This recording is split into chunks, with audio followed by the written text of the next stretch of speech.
오늘은 원구성 법정 시한 13일을 넘긴 날입니다. 국민의힘과 협상을 한 지는 40일 가까이 지났습니다. 그런데도 국민의힘은 원구성 협상에 성의 있게 응하는 것이 아니라 이런저런 구실을 대면서 모든 결과를 원점으로 돌리려고 하고 있습니다. 심지어 108명 의원 전원 명의로 적법하게 처리된 원구성까지 헌법재판소에 권한쟁의 심판 청구를 한다고 밝혔습니다.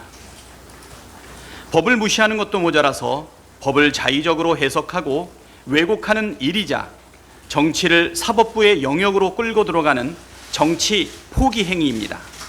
강력하게 규탄합니다. 오늘 추경호 원내대표가 원구성 관련해서 마지막 제안을 했습니다. 요약하면 법사위와 운영위를 여야가 1년씩 돌아가면서 맞자는 것인데 참 황당합니다. 전날에는 원구성을 불법으로 했다 주장하면서 권한쟁의 심판을 청구해놓고 하루 뒤에는 1년씩 나눠서 하자는 게 도대체 말이 됩니까? 진정성이라는 것을 전혀 찾아볼 길이 없습니다. 지금까지 논의되고 진행되어 온 모든 내용을 원점으로 돌리자는 주장입니다. 국민의힘은 여전히 총선 결과를 수용하지 못하고 민심을 거역하고 있습니다. 물론 그 핵심에는 윤석열 대통령이 있다고 생각합니다.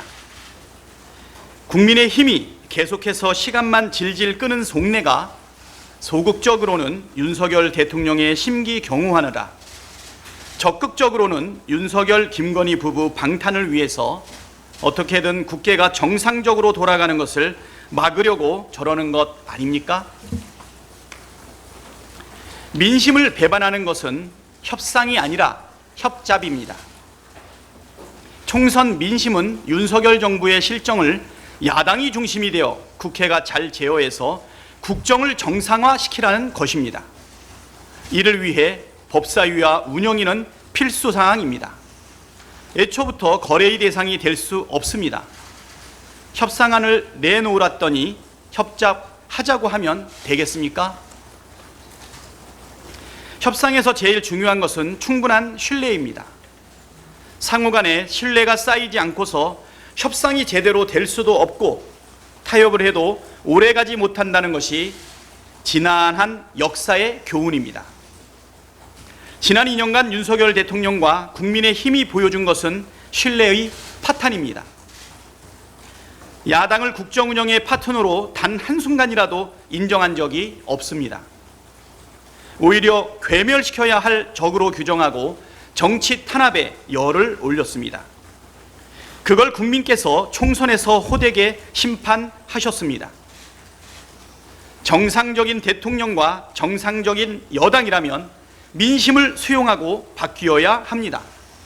그런데 바뀌었습니까?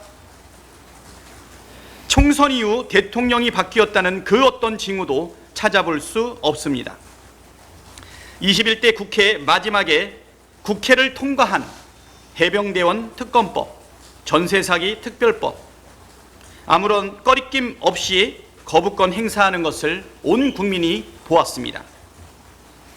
국민의힘 당선자들 불러놓고 대통령 거부권을 무기로 협상하라고 한 것 다들 아시지 않습니까? 국민의힘이 뭔가를 제안하고 우리가 그거를 검토하려면 최소한의 신뢰가 필요합니다. 대통령께서 총선 민심을 수용해서 국정 기조를 싹 바꾸고 국민의힘도 대통령이 아니라 국민을 위해 일하는 모습을 보여야 신뢰가 싹 트고 대화도 가능하지 않겠습니까? 이를 위해 다음과 같은 조건이 필요합니다. 첫째, 윤석열 대통령은 향후 1년간 국회법 절차에 따라 통과한 법률안에 대해 거부권을 행사하지 말고 즉시 공포해야 합니다. 둘째, 국민의힘은 일하는 국회를 위한 국회 운영에 적극 협조해야 합니다. 서로 협의하되 의견이 모아지지 않는 사안에 대해서는 민주주의 원리에 입각해 처리해야 합니다. 셋째, 입법부와 행정부 간 견제와 균형을 지키는 측면에서 대통령의 거부권 행사를 비롯한 행정부의 부당한 입법권 침해에 대해 국민의힘도 입법부의 일원으로서 적극 항의하고 맞서야 합니다. 신뢰는 말이 아니라 행동과 실천으로 쌓아가는 것입니다.